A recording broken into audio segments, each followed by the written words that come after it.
So hello and welcome back to Being Economist YouTube channel. तो जैसा आप सब लोगों को पता है कि हमारा 10+2 लेक्चर इकोनॉमी का जो यूनिट फर्स्ट है माइक्रो इकोनॉमिक्स, उसकी प्लेलिस्ट जो है वो कंटिन्यू है। और उसी प्लेलिस्ट में आज हमारा ये सिक्स्थ लेक्चर है। इससे पहले 5 लेक्चर जो है हम वो अपलोड कर चुके हैं। और इसी के साथ साथ आपका जो मैक्रो इकोनॉमिक्स का सिलेबस है, मैक्रो इकोनॉमिक्स की प्लेलिस्ट है, वो भी कंटिन्यू जो है वो चैनल पे आप लोगों को मैं प्रोवाइड करवा रहा हूँ। उसके भी 2 लेक्चर जो हैं वो आ चुके हैं। होपफुली वीडियोस जो हैं आपके लिए यूज़फुल होंगी, या यूज़फुल जो है वो आपको लग रही होंगी ये वीडियोस, और आपके काम की होंगी। और काफ़ी कुछ जो है इससे आप जो है वो नई चीज़ें सीख रहे होंगे, क्योंकि मेनली हमारा इस चैनल का फोकस जो है वो कंसेप्ट के ऊपर ही जो है वो है, कंसेप्ट जो है कंसेप्ट क्लियरेंस के ऊपर। और इसी के साथ साथ हम जो प्रीवियस ईयर क्वेश्चंस हैं उनके बेसिस पे ही आपको लेक्चर्स जो हैं वो प्रोवाइड मैं करवा रहा हूँ। साथ ही साथ जो है वो क्वेश्चंस भी आपके साथ में डिस्कस कर रहा हूँ। जैसे कल की वीडियो में हमने PYQ में से देखा कि जो हमने पढ़ा उसका एग्जैक्ट जो है उसी में से जो है आपका एक क्वेश्चन जो है वो आपके असिस्टेंट प्रोफेसर के एग्जाम में जो है अभी वो पूछा गया था। ठीक है, तो ये सारी चीजें जो है वो हम ऑलरेडी डिस्कस जो है हर बार कर चुके हैं। फिर से मैं आपको बता दूं कि आपका जो टेलीग्राम चैनल है हमारा, यही इस टेलीग्राम चैनल पे बीइंग इकोनॉमिस्ट नाम से हमारा टेलीग्राम चैनल है। यहाँ पे आपको जो भी हमारा स्टडी मटेरियल होगा वो मिलेगा। ऑलरेडी देखेंगे आप, इसमें मैंने काफ़ी फाइल्स जो है वो अपलोड करके रखी है। इसका जो लिंक है वो डिस्क्रिप्शन में आपको मिल जाएगा। इसके अलावा आप हमें जो है वो टेलीग्राम और इंस्टाग्राम दोनों पे फॉलो कर सकते हैं किसी भी अपडेट या इन्फॉर्मेशन के लिए।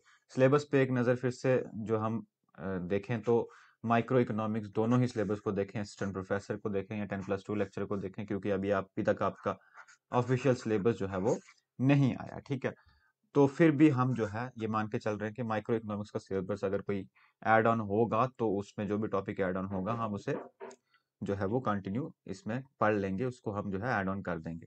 अभी तक जो है हमने elasticity of demand, meaning, type, measurement और सबसे बड़ी बात थ्योरी ऑफ कंज्यूमर बिहेवियर की, जो कि अपने आप में एक बहुत बड़ी थ्योरी है। इसके अंदर काफ़ी सारी चीज़ें जो है हमें कवर करनी थी, जो कि फर्स्ट लेक्चर में ही मैंने आपको बता दिया था, जो कि आपके सामने आपको दिख रही होंगी। तो इन सब वीडियोस इन सब लेक्चर्स को या इन सब टॉपिक्स को कवर करने के लिए हमें 3 से 4 लेक्चर्स जो है वो लेने पड़े।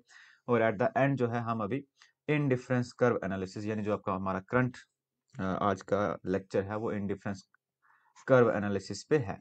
ठीक है, यहाँ पे भी देखेंगे आपका इन डिफरेंस कर्व एनालिसिस जो है वो हमारा आज का टॉपिक रहेगा। इसके बाद हमारा रिवील्ड प्रेफरेंस थ्योरी जो है ये टॉपिक रहेगा। ठीक है, तो इसके बाद यहाँ पे आप देखेंगे कि इम्पोर्टेंट टॉपिक जो है आपका प्राइस इफेक्ट, इनकम इफेक्ट और सब्स्टिट्यूशन इफेक्ट जो है इन डिफरेंस कर्व के बाद जो है हमें वो पढ़ना है। तो आज का जो लेक्चर है आपका वो इन डिफरेंस कर्व के ऊपर है। ज़्यादा टाइम वेस्ट नहीं करेंगे, मैं सीधा जो है इन डिफरेंस कर्व, ठीक है, उसके ऊपर चलता हूँ। ये जितना भी PDF में मटेरियल आप देख रहे हैं, चाहे हमने जो भी लेक्चर्स इसमें अभी तक लिए हैं, सब आपको हमारे टेलीग्राम, ठीक है, और इंस्टाग्राम के अकाउंट पे भी आप जाके फॉलो कर सकते हैं। वहां पे भी आप जो है ये स्टडी मटेरियल में आपसे इनके लिंक्स जो हैं वो शेयर करूंगा। ठीक है, नाउ आज का जो हमारा टॉपिक है वो है इंडिफरेंस कर्व। तो इंडिफरेंस कर्व पढ़ने से पहले मैं फिर से आपको एक बार ब्रीफ दे दूं कि हम क्यों इंडिफरेंस कर्व जो है यहाँ पे पढ़ रहे हैं। ठीक है, तो हमें एक्चुअल में टॉपिक जो है वो समझना था कंज्यूमर इक्विलिब्रियम। कंज्यूमर इक्विलिब्रियम को समझने के लिए हमारे पास में 2 अप्रोचेस थी। एक थी हमारे पास में यूटिलिटी अप्रोच, जिसे हम कार्डिनल यूटिलिटी भी कहते हैं। ठीक है, cardinal utility approach, cardinal utility. और दूसरा था हमारे पास ordinal utility approach, ordinal utility approach. अब ऑर्डिनल यूटिलिटी अप्रोच में मैंने आपको बताया कि हमें क्या पढ़ना है, इन डिफरेंस कर्व। कि ऑर्डिनल यूटिलिटी अप्रोच को समझने के लिए या ऑर्डिनल यूटिलिटी अप्रोच को किस तरह से समझाया गया है इन डिफरेंस कर्व की हेल्प से। और कार्डिनल यूटिलिटी को भी हमने 1 क्यूमिडिटी केस और 2 क्यूमिडिटी केस, दोनों ही केसेस को जो है लास्ट लेक्चर में हमने कवर किया था। ठीक है, अब यहाँ पे आप देखेंगे कि ये वाला पोर्शन जो है हमारा कार्डिनल यूटिलिटी वाला, ये ऑलरेडी हम कवर कर चुके हैं। Now we are on second one, जो कि है हमारा ऑर्डिनल यूटिलिटी, उसके अंदर इनडिफरेंस कर्व। ठीक है, आपको ये जो क्रोनोलॉजी है होपफुली आपको समझ आई होगी। ये मैंने आपको लास्ट लेक्चर में यानी कल वाले लेक्चर में भी समझाया था। और हमने ये दोनों ही केसेस, ठीक है, कंज्यूमर इक्विलिब्रियम इन वन और in two cases, two commodity case, दोनों ही जो है टेबल और ग्राफ की मदद से हमने समझा। नाउ आज हमारे पास में जो टॉपिक है वो है ordinal utility approach using indifference curve. ठीक है, नाउ हमें पढ़ना तो बेसिकली क्या है, कंज्यूमर इक्विलिब्रियम। ठीक है, लेकिन पढ़ना किसकी हेल्प से है, किसकी मदद से है, ऑर्डिनल यूटिलिटी अप्रोच की हेल्प से। और ऑर्डिनल यूटिलिटी को हमें किसकी हेल्प से समझना है, इनडिफरेंस कर्व की अप्रोच से। नाउ हमें पहले इनडिफरेंस कर्व को समझना पड़ेगा इस ऑर्डिनल यूटिलिटी अप्रोच को पढ़ने के लिए। ठीक है, और इनडिफरेंस कर्व अप्रोच या इनडिफरेंस कर्व एनालिसिस पढ़ने के बाद ही आप जो है कंज्यूमर इक्विलिब्रियम जो है, कंज्यूमर इक्विलिब्रियम, ठीक है, कंज्यूमर इक्विलिब्रियम समझ सकते हैं। ठीक है, यानी आपको पहले इनडिफरेंस कर्व को पढ़ना पड़ेगा अच्छे से, क्योंकि इनडिफरेंस कर्व अपने आप में एक बड़ा टॉपिक है। इनडिफरेंस कर्व की प्रॉपर्टीज हैं, इनडिफरेंस कर्व की अजम्पशंस हैं, इनडिफरेंस कर्व के कुछ छोटे टॉपिक्स जो हैं बीच में वो भी हैं जो समझना आपके लिए जरूरी है। Now we are start with this ordinal utility approach. So यहाँ पे लिखा है कि हमने ऑलरेडी स्टडी कर चुके हैं किसको, यूटिलिटी अप्रोच को, जो एक मिनट में इसको इरेज कर दूं यहाँ से। ठीक है, जो कि किस पे बेस्ड थी, जो कि इस अजम्पशन पे बेस्ड थी कि यूटिलिटी, यूटिलिटी आपको याद होगा मैंने बताया था want satisfying power of the commodity, उसे हम क्या बोलेंगे, यूटिलिटी। सिंपली हमें कितनी सेटिस्फेक्शन किसी चीज से मिल रही है, किसी क्यूमिडिटी को कंज्यूम करने के बाद, वो क्या है, वो यूटिलिटी है। तो हम यूटिलिटी को मेजर कर सकते थे, या यूटिलिटी मेजरेबल थी किस तरह से, न्यूमेरिकली। ठीक है, नंबर्स में, लाइक 1 यूटिल, 2 यूटिल, 3 यूटिल, यही तो हमने लास्ट लेक्चर में पढ़ा अभी तक। ठीक है, बट इससे क्या कहा गया, this is called cardinal utility approach. ठीक है, अभी तक हमने ये पढ़ा, बट प्रोफेसर J.R. हिक्स इस चीज से सहमत नहीं थे, या इस चीज से एग्रीड नहीं थे, इसलिए उन्होंने क्या किया, क्रिटिसाइज किया किसको, यूटिलिटी अप्रोच को, एज अनरियलिस्टिक। बिकॉज, क्यों अनरियलिस्टिक, क्यों उन्होंने अनरियलिस्टिक बोला इसे, बिकॉज सेटिस्फेक्शन, जो कि हम यूटिलिटी जिसकी हम बात कर रहे हैं, सेटिस्फेक्शन की बात कर रहे हैं, इज अ सब्जेक्टिव फिनोमिना, जो कि एक सब्जेक्टिव फिनोमिना। मैंने आपको उस दिन भी जब डिफरेंसेस बताए थे कार्डिनल और ऑर्डिनल में, तो मैंने ये टर्म जो है वो यूज की थी, सब्जेक्टिव फिनोमिना। सब्जेक्टिव फिनोमिना मतलब ये आपके माइंड के अंदर की फीलिंग है, एक साइकोलॉजिकल फीलिंग है, जिसको कि आप एक्सप्रेस नहीं कर सकते।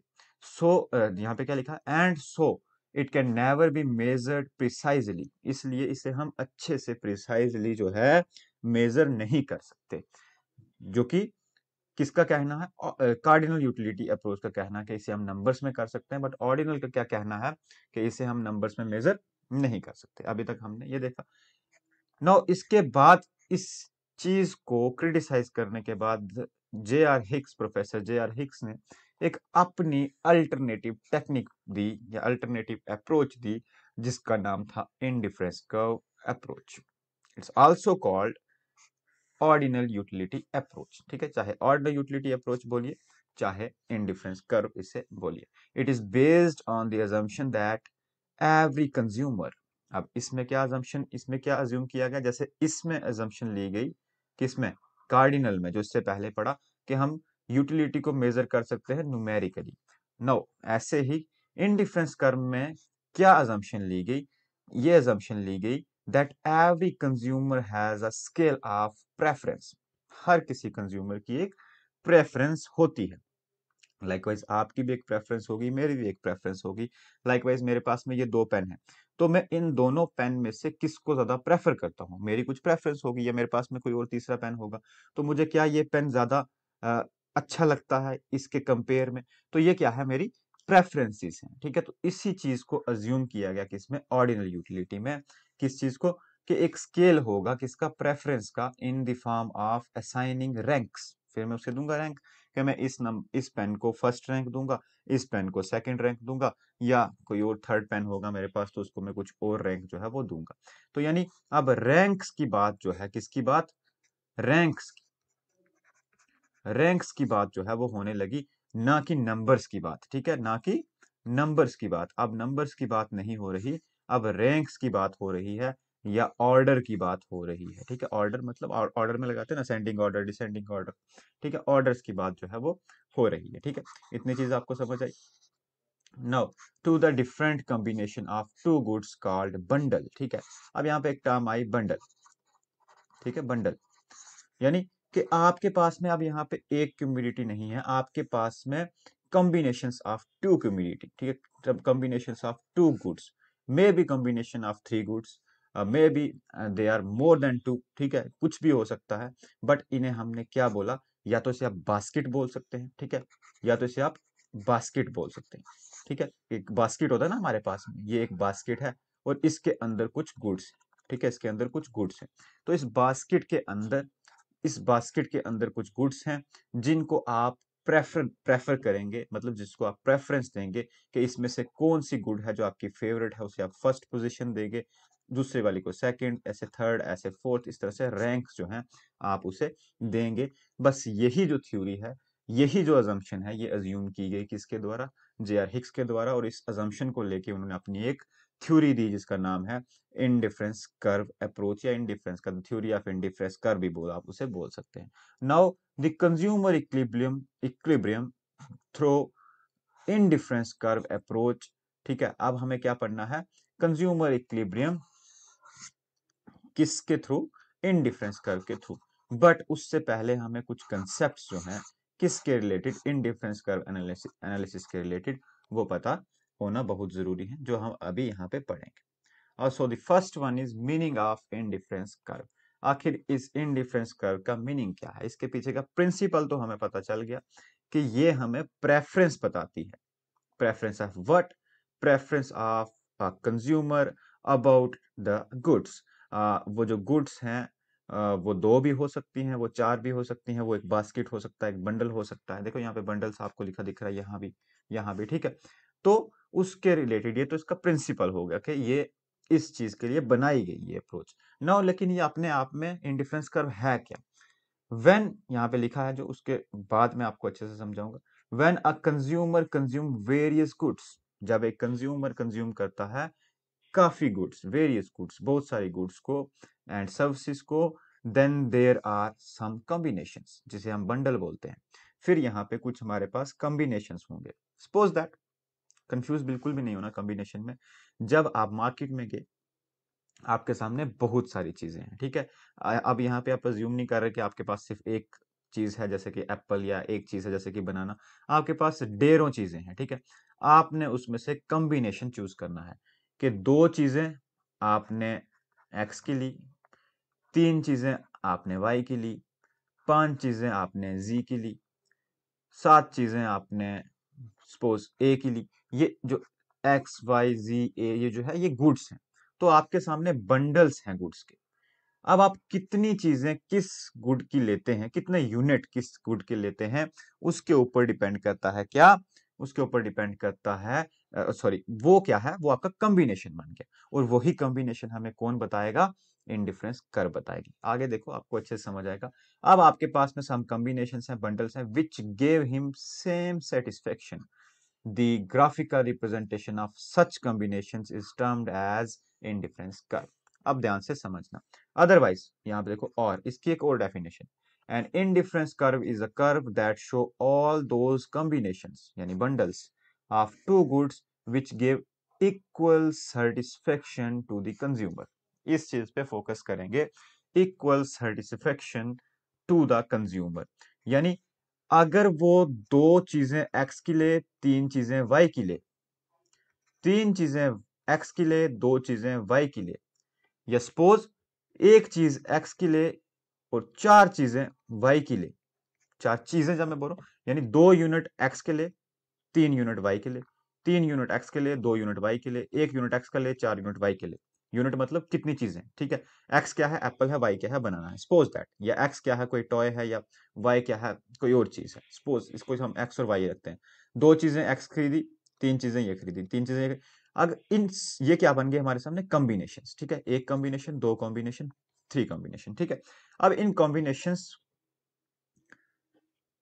कॉम्बिनेशन से जो सेटिस्फेक्शन मिल रही है किसको, कंज्यूमर को, वो एक जैसी होगी, वो एक जैसी होगी। इतनी चीज याद आप इसको अपने माइंड में बिठा लो कि इस हर एक कॉम्बिनेशन से मिलने वाली सेटिस्फेक्शन कंज्यूमर के लिए इक्वल है। ठीक है, इतनी चीज आपको याद है। अब जब इस कॉम्बिनेशन को हम ग्राफिकली, देखो यहाँ पे लिखा ग्राफिकली, इन कॉम्बिनेशन को हम ग्राफिकली प्रेजेंट करेंगे तो वो क्या है, इंडिफरेंस कर्व है। या आपको सिर्फ ऐसे ध्यान में याद में रखना है कि इंडिफरेंस कर्व एक ऐसी कर्व है जो हमें अलग अलग कॉम्बिनेशन बताती है दो चीजों के, और हर एक कॉम्बिनेशन जो है कंज्यूमर को इक्वल सेटिस्फेक्शन देगा। अभी मैं ये समझाऊंगा भी आपको। नाउ यहाँ पे एक चार्ट, यहाँ पे आप टेबल आप देखें, combination A, combination B, combination C and D. Combination A जो है उसमें गुड एक्स जो है उसका 1 यूनिट कंज्यूम किया जा रहा है, गुड वाई का 8 यूनिट कंज्यूम किए जा रहे हैं। ये जो एम आर एस है इसको आप अभी होल्ड रखें। क्या रखें, होल्ड रखें। होल्ड रखें मतलब इस पे आप ध्यान ना दें, इसे मैं आपको अच्छे से समझाऊंगा क्योंकि यही चीज है समझने वाली, और इसी में से क्वेश्चन आने वाला है भाई एग्जाम में, ठीक है। इसी में से क्वेश्चन जो है आएगा, किस में से, एमआरएस में से। तो इसको अभी आप होल्ड पे रखें, ठीक है। Now we have good X and good Y and we have 4 combinations, namely A B C and D. Now जब कंज्यूमर 1 यूनिट कंज्यूम करता है गुड एक्स का, 8 यूनिट कंज्यूम करता है गुड वाई का, वो ए कॉम्बिनेशन में है। बी कॉम्बिनेशन पे वो 2 यूनिट कंज्यूम करता है गुड एक्स के, और और 4 यूनिट कंज्यूम करता है वाई के। इसी तरह से 3 2 4 1, इतना समझ आ गया। अब इस हर एक कॉम्बिनेशन में कंज्यूमर को इक्वल सेटिस्फेक्शन मिलेगी। क्या मिलेगी, इक्वल सेटिस्फेक्शन, ठीक है। इक्वल सेटिस्फेक्शन का मतलब क्या है, यानी अगर वो एक good x, 1 unit good x का खरीदे, 8 गुड वाई के खरीदे, तो भी उसको उतनी ही यूटिलिटी मिलने वाली है, उतनी सेटिस्फेक्शन मिलने वाली है। अगर वो 2 खरीदे या 4 खरीदे तो भी उतनी ही मिलने वाली है। रीजन क्या है, रीजन ये है क्योंकि वो है सिर्फ एक ही इनडिफरेंस कर्व के ऊपर। यहां से लेके यहां तक आपको दिख रही है जो ये क्या है, इनडिफरेंस कर्व। ये बनी कैसे, मैं आपको फिर से एक बार बता देता हूं। यहां पे मैं लिख रहा हूं, मैं इसको यहां पे लिखूंगा, A B C and D क्या है हमारे कॉम्बिनेशन, यूनिट एक्स 1 2 3 एंड 4, उसके बाद 8 4 2 एंड 1। नाउ यहां पे आप ध्यान देंगे, यहां पे इस तरफ है हमारे पास में गुड वाई, इस तरफ में है गुड एक्स, ठीक है। नाउ हमारे पास कॉम्बिनेशन क्या थे, combination A, combination B, combination C and combination D. Combination A पे, कॉम्बिनेशन ए, 1 मिनट, इसको थोड़ा सा मैं, कॉम्बिनेशन ए पे 8 यूनिट आप वाई के कंज्यूम कर रहे थे, यहां पे देखें, और 1 यूनिट जो है आप एक्स का कंज्यूम कर रहे थे, ठीक है, यहां पे देखें। कॉम्बिनेशन बी पे 2 यूनिट आप कंज्यूम कर रहे थे एक्स के, और 4 यूनिट कंज्यूम कर रहे थे वाई के। कॉम्बिनेशन सी पे 3 यूनिट कंज्यूम कर रहे थे एक्स के, और 2 यूनिट कंज्यूम कर रहे थे वाई के। अगेन डी पे 4 यूनिट एक्स के, और 1 यूनिट वाई का। इतनी चीज समझ आ गई। जब इन सभी पॉइंट्स को हमने ज्वाइन कर दिया तो हमें मिल गई क्या, इनडिफरेंस कर्व। अब इस एक इनडिफरेंस कर्व पे, इस एक इंडिफरेंस कर्व पे ध्यान से सुनना, मैं इंपॉर्टेंट पॉइंट बोल रहा हूं।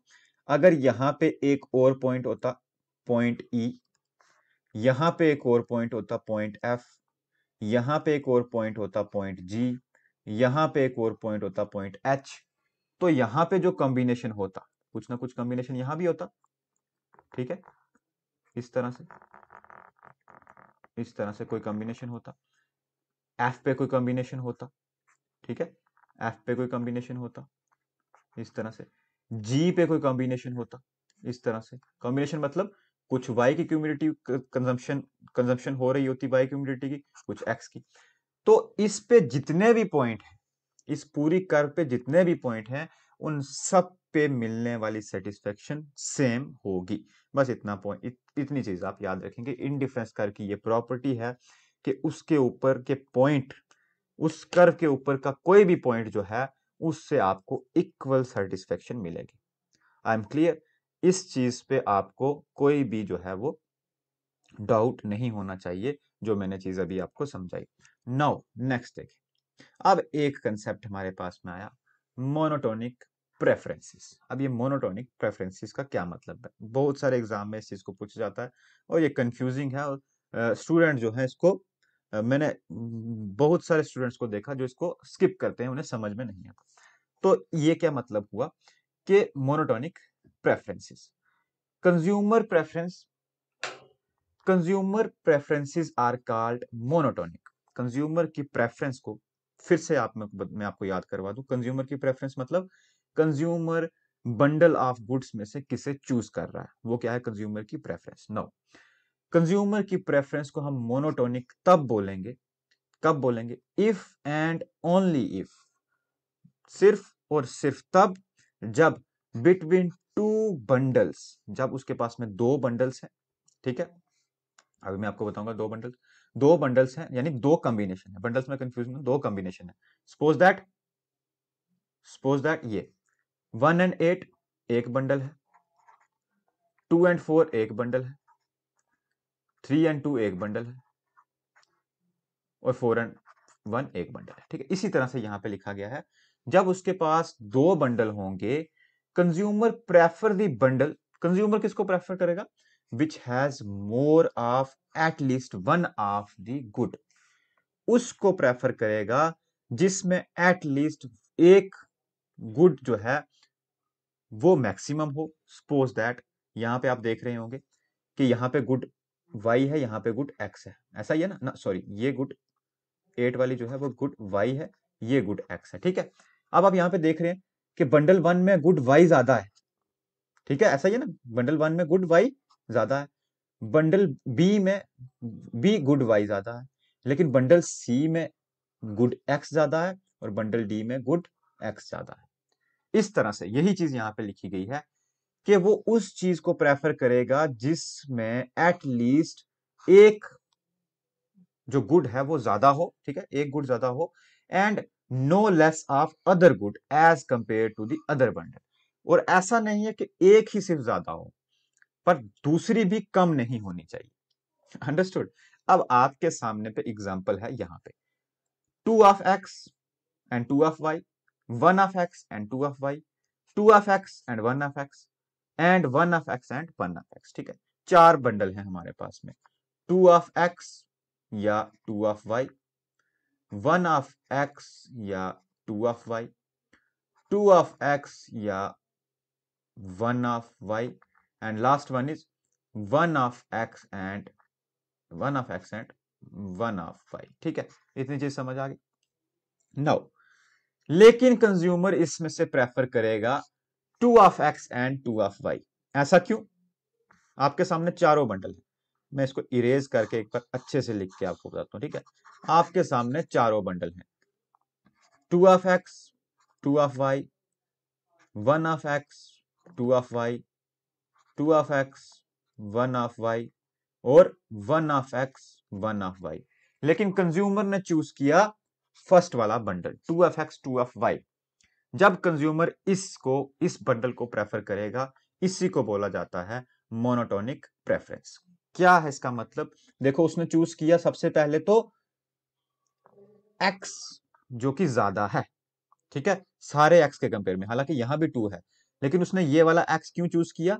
क्योंकि इसके साथ जो वाई है वो भी ज्यादा है। तो क्या लिखा था यहां पे कि which has more at least one of the good and no less of the other good. जो वो चूज कर रहा है एक्स, वो तो ज्यादा है ही है बाकी के कंपेयर में, लेकिन उसके साथ वाला वाई भी ज्यादा है बाकियों के कंपेयर में। यहां भी वाई 2 था, बट अगर वो यहां पे करता तो उससे एक्स का सिर्फ 1 मिलता, लेकिन यहां पे उसका एक्स का भी 2 मिल रहा है और वाई का भी 2 मिल रहा है। जब ऐसी सिचुएशन में प्रेफर करे इस तरह के बंडल को कंज्यूमर, उससे बोलते हैं मोनोटोनिक प्रेफरेंस, जो कि हमेशा आपको दिखेगी। जो भी रैशनल, यानी हम इकोनॉमिक्स में पढ़ते हैं ना रैशनल कंज्यूमर, ठीक है, जो भी थिंकफुल कंज्यूमर होगा वो हमेशा ही मोनोटोनिक प्रेफरेंस को ही प्रेफर करेगा। अंडरस्टूड? होपफुली ये कंसेप्ट आपको क्लियर हुआ। Now we have indifference map. जैसे आपने इनडिफरेंस कर्व पढ़ा, अब है हमारे पास में इनडिफरेंस कर्व। इनडिफरेंस कर्व जैसे पढ़ा वैसे है इनडिफरेंस मैप। इनडिफरेंस मैप क्या है? Indifference map is an collection of indifference curves that represent different level of satisfaction. No ये पॉइंट इंपॉर्टेंट है, ठीक है। यहां पे आगे इसकी डायग्राम भी आपको दिखेगी। ये है इंडिफरेंस कर्व 1, ठीक है। ये आपने अभी पढ़ा इंडिफरेंस कर्व। तो IC1 क्या है जो हम अभी पढ़ के आए, क्या? Indifference curve, indifference curve. But IC2 IC3 जब 3 इंडिफरेंस कर्व हो गई तो ये हमारे पास में क्या आ गया? Indifference map. ये क्या बन गया? इंडिफरेंस मैप, यानी कलेक्शन ऑफ इंडिफरेंस कर्व। अब इसमें एक इंपॉर्टेंट चीज जो है वो आपको समझनी है कि ये जो इंडिफरेंस कर्व फर्स्ट है, इंडिफरेंस कर्व फर्स्ट है, यहां पे अगर हम होंगे, ये हमारे पास एक बंडल है, suppose 2 of y and 2 of x, ये हम एक बंडल पे हैं, ये पॉइंट E है। Now we have indifference curve second on graph also and indifference curve third on graph also।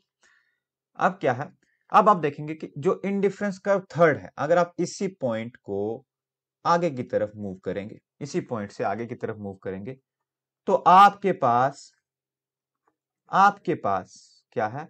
May be 3 and 3, यानी आपने +1 यहां किया और +1 यहां किया, यानी आपके लिए विन विन सिचुएशन हुई जब आप एक इंडिफरेंस कर्व से सेकंड इंडिफरेंस पे गए।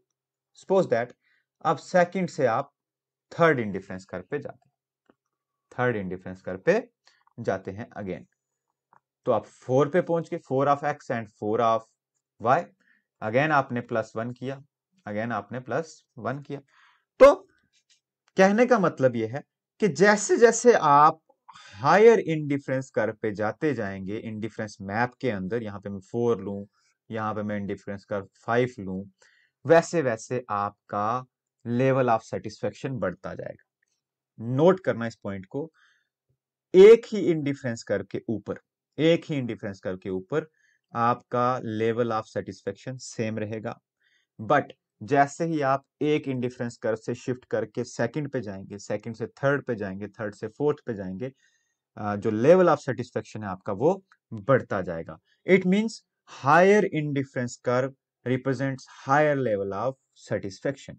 ये एक प्रॉपर्टी है इंडिफरेंस कर्व की जो आपको हमेशा माइंड में याद रखनी है। और देखें यहां पे एक और चीज लिखी कि यहां पे आप देख रहे हैं इंडिफरेंस कर्व इस फिगर में, ठीक है, कि IC1 IC2 और IC3 जो यहाँ पे फिगर में है, इसमें जो बंडल्स हैं चाहे वो 2 के ऊपर हो, जो 2 के ऊपर हैं वो give more satisfaction to consumer in comparison to IC curve 1, जो मैंने भी आपको बताया कि इंडिफरेंस कर्व 2 के ऊपर हायर सेटिस्फेक्शन होगी as compare to indifference curve 1। Similarly the bundle on indifference curve third give more satisfaction to the consumer in comparison to indifference curve 1 and indifference curve 2।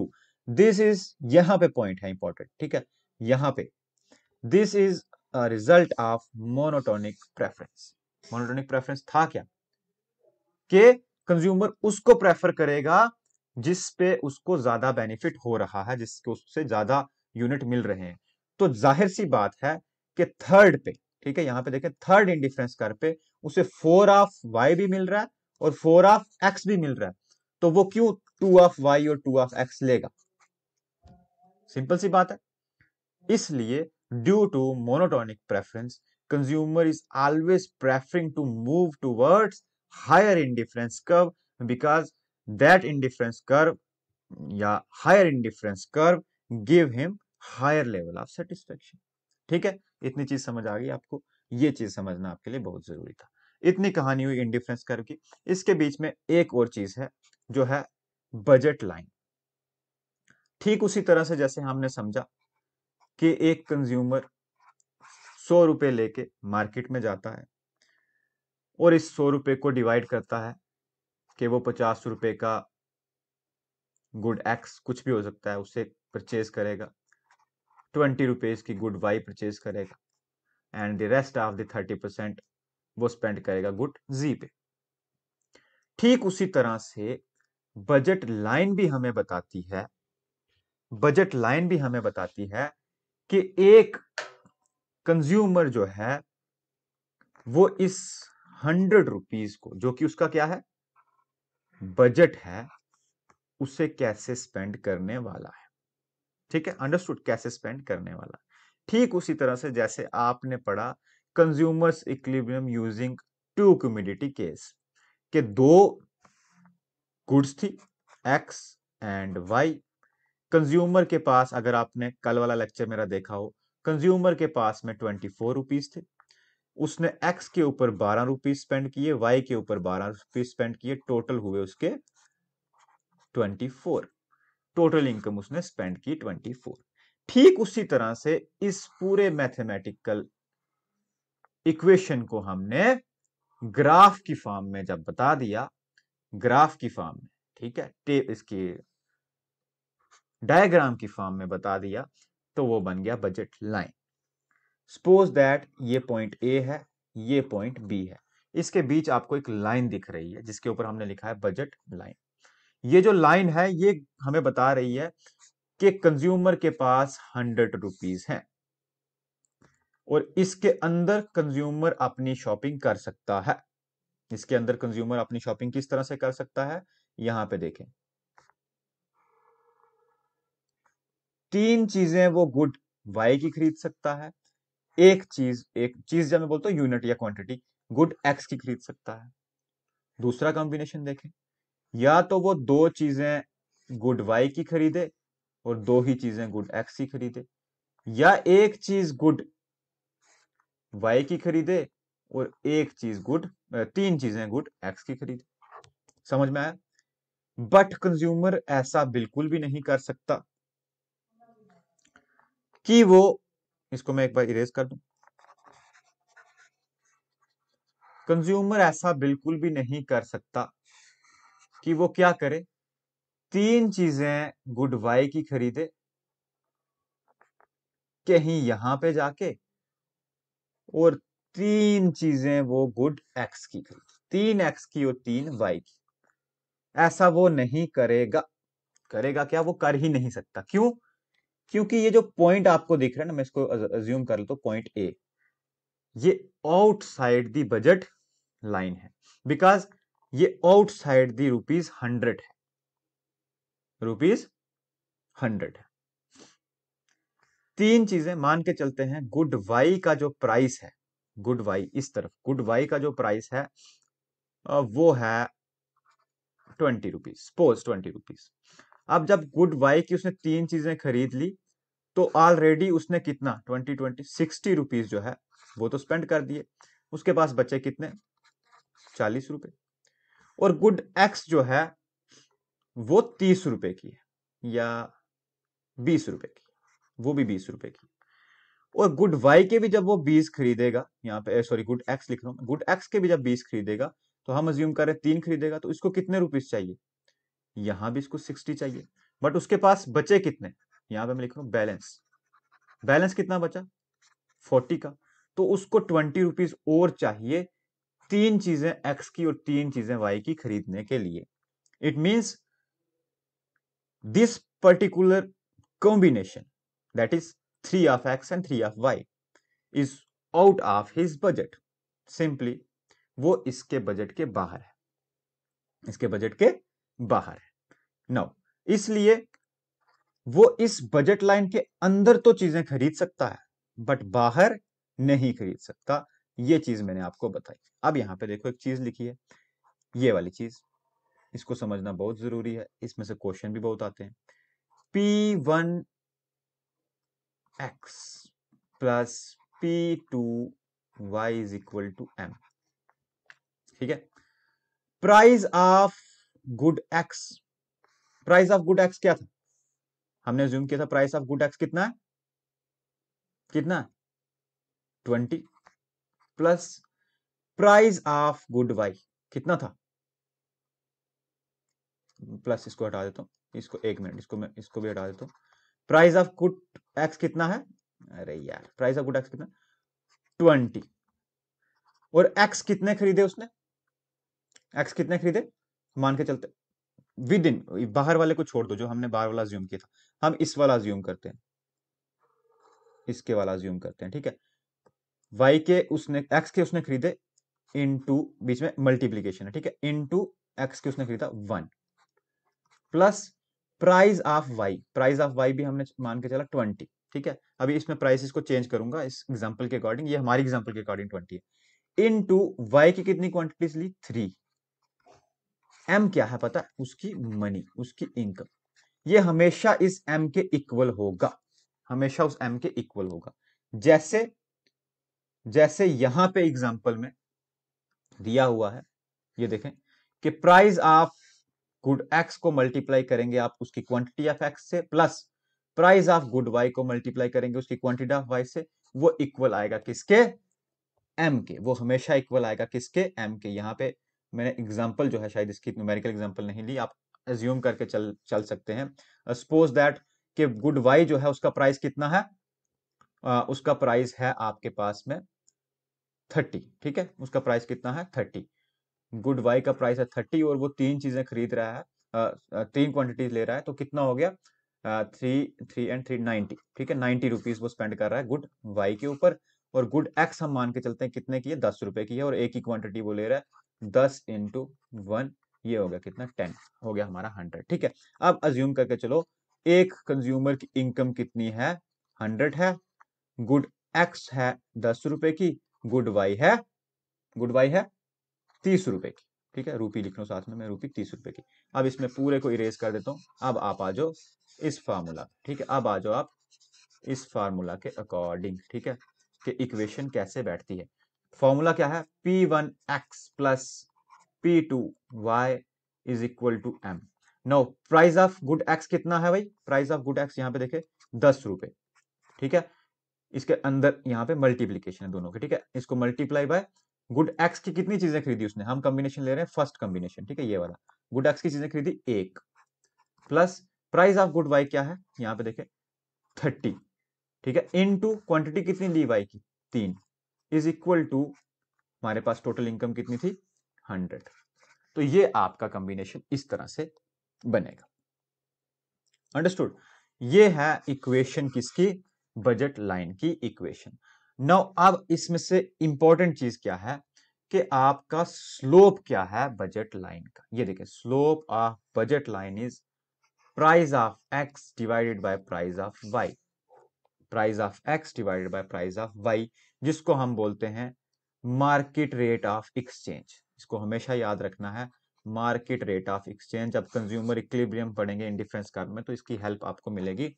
तो हमेशा याद रखें, प्राइस गुड एक्स का और division उसकी price of good Y से जब उसको आप डिवाइड करवाएंगे, यानी डिवीजन करवाएंगे, मतलब एक को छोड़ के जब आप दूसरे की तरफ जाएंगे, कुछ छोड़ के दूसरे की तरफ जाएंगे, यानी जो सेक्रीफाइस रेट है और जो आप गेन कर रहे हैं, या मैं इंडिफरेंस कर में अच्छे से समझाऊंगा, इसलिए मैं अभी इसको फोकस नहीं कर रहा। तो इसका आपका जो स्लोप है वो बनेगा price of X divided by price of Y, जिसे हम बोलते हैं मार्केट रेट ऑफ एक्सचेंज। ये हमेशा आप याद रखें। नो, अब जो है आपके पास में एक्चुअल टॉपिक जो है मार्जिनल रेट ऑफ सब्स्टिट्यूशन। ठीक उसी तरह से जिस तरह से आपने इन बजट लाइन देखा, उसी तरह से आप देखेंगे मार्जिनल रेट ऑफ सब्स्टिट्यूशन किसमें? इन डिफरेंस कर्व में। जैसे उसमें देखा कि प्राइस ऑफ एक्स और प्राइस ऑफ वाई के बीच में जो ट्रेड ऑफ है, उसी तरह से दो चीजों के बीच में यहां भी ट्रेड होगा, गुड वाई और गुड एक्स के बीच में। अब देखना यहां पे, अगर आप वाई गुड की ये क्वांटिटी जो यहां पे मैंने सर्कल की खरीद रहे हैं, तो एक्स की ये क्वांटिटी खरीदनी पड़ेगी। अगर आप चाहते हैं कि आप एक्स की एक और क्वांटिटी को बढ़ाएं, तो आपको वाई की एक क्वांटिटी छोड़नी पड़ेगी, तभी तो आप एक्स की एक क्वांटिटी ले पाएंगे। इसी चीज को बोलते हैं MRS, marginal rate of substitution. यानी आप सब्स्टिट्यूट कर रहे हैं गुड वाई को, सॉरी, आप सब्स्टिट्यूट कर रहे हैं गुड एक्स को at the place of good Y. Understood? इसको बोलते हैं marginal rate of substitution. Basically इसको बोलते हैं सब्स्टिट्यूशन, बट इसके रेट को हम बोलते हैं मार्जिनल रेट ऑफ सब्स्टिट्यूशन, जो कि है change in Y by change in X. यानी y में कितना चेंज हुआ, यहां पे आपको दिख रहा होगा, यहां पे ब्रैकेट बना के बताया है, चेंज इन y बाय चेंज इन x। इसी को हम बोलते हैं स्लोप ऑफ इंडिफरेंस कर्व। यहां पे देखें, marginal rate of substitution refer to the rate at which a consumer is willing to give up amount of other good. यहां पे वो गिव अप कर रहा है किसका, y का, to obtain one extra unit of good in question without affecting total satisfaction. Total satisfaction तो effect हो ही नहीं सकती, क्यों? आप लोगों को अच्छे से पता है कि वो चाहे पॉइंट ए पे रहे, पॉइंट बी पे रहे, वेदर पॉइंट सी पे रहे, इन डिफरेंस कर्व पे उसको सेम लेवल ऑफ सेटिस्फेक्शन ही मिलेगी। अंडरस्टूड? ये चीज आप समझ गए। अब इसमें मैं एक और चीज आपको बताता हूं। नो, पहले इसको देख लेते हैं कि जो मार्जिनल रेट ऑफ सब्स्टिट्यूशन है एक्स एंड वाई मतलब जो दो गुड्स हैं, वो क्या होगा, जो वो लॉस कर रहा है गुड वाई का, यानी जो चेंज हो रहा है गुड वाई में, डिवाइडेड बाय जो गेन कर रहा है गुड एक्स का, जो चेंज कर रहा है गुड एक्स का। ये चीज मैंने यहां भी लिखी हुई है, इसे बोलते हैं मार्जिनल रेट ऑफ सब्स्टिट्यूशन। अब ये जो मार्जिनल रेट ऑफ सब्स्टिट्यूशन है ना, ये जैसे जैसे आप आगे बढ़ते जाएंगे, यहां पे मैं ले लू y3 x3, यहां पे x4 y4, या और नीचे चलो x5 y5, ठीक है। जैसे जैसे आप आगे चलते जाएंगे, यहां पे आपको लिखेगा, hence margin rate of substitution diminishing along the indifference curve when we move from upward to downward। ठीक है, आप ऑब्जर्व करेंगे कि जो मार्जिनल रेट ऑफ सब्स्टिट्यूशन है ना, ये देखिए, यहां पे ज्यादा था, यहां पे कम है, यहां पे कम है, यहां पे कम है, ये कम होता जा रहा है। यही चीज यहां पे लिखी है कि जैसे जैसे आप मूव करेंगे from upward to downward, upward to downward मतलब इस तरफ से इस तरफ, आपका जो मार्जिन रेट ऑफ सब्स्टिट्यूशन है वो डिमिनिशिंग होता जाएगा, कम होता जाएगा। इसके पीछे का रीजन भी जो है वो भी मैं आपको समझाऊंगा इस लेक्चर के आगे, कि क्यों अब कंज्यूमर पहले वाई को ज्यादा गिव अप कर रहा था एक्स को लेने के लिए, फिर उसके बाद थोड़ा और कम किया, और फिर धीरे धीरे वो कम करता गया एक्स के लिए, एक्स को गेन करने के लिए वाई का जो गिव अप था, गिव अप रेशियो जो थी, वो उसकी कम होती गई जैसे जैसे वो नीचे चलता गया। ठीक है, बहरहाल आपका जो लेक्चर है वो काफी लेंथी हो गया, इसमें काफी सारी चीजें हैं जो भी हमने आगे पढ़नी है, जैसे प्रॉपर्टीज हैं और इंडिफरेंस कर्व की बहुत सारी चीजें, और सबसे इंपॉर्टेंट देखिए अजम्पशंस है अभी इंडिफरेंस कर्व की, और सबसे इंपॉर्टेंट कंज्यूमर इक्विलिब्रियम अभी हमें पढ़ना बाकी है इंडिफरेंस कर्व को यूज करके। तो मतलब इसका एक सेकंड लेक्चर में अभी और बनाऊंगा। अभी तक मैंने जितना भी समझाया होपफुली आपको जो है वो अच्छे से समझ आया होगा। मार्जिनल रेट ऑफ सब्स्टिट्यूशन की बात हो, बजट लाइन की बात हो, मोनोटोनिक प्रेफरेंस की बात हो, ये चीजें आपको बुक से पढ़ के शायद इजीली समझ ना आए। आप मेरे लेक्चर्स को कंटिन्यू फॉलो करें, ऐसी बहुत सारी चीजें जो है मैं आपके साथ में शेयर करूंगा। आपसे मैं सिर्फ यही बात बोलूंगा कि इन लेक्चर्स को आप मैक्सिमम लोगों तक शेयर करें, ताकि जितने भी स्टूडेंट्स हैं वो इनका बेनिफिट जो है वो ले सकें। और नोट्स हमारे टेलीग्राम चैनल पे ही मिलेंगे, लिंक्स सारे डिस्क्रिप्शन में हैं। और एक इम्पॉर्टेंट चीज, अगर आप इस लेक्चर पे फर्स्ट टाइम आए हैं तो पहले जाके first second third fourth fifth हमारे लेक्चर जो हैं उन्हें जरूर देख लें, क्योंकि हम क्रोनोलॉजिकली चीजों को पढ़ रहे हैं, तभी आपको अच्छे से अंडरस्टैंडिंग हो पाएगी। होपफुली ये वीडियो आपके लिए बहुत यूजफुल रही होगी। अपकमिंग वीडियोस के लिए चैनल के साथ बने रहें, चैनल जरूर सब्सक्राइब करें। Thank you so much.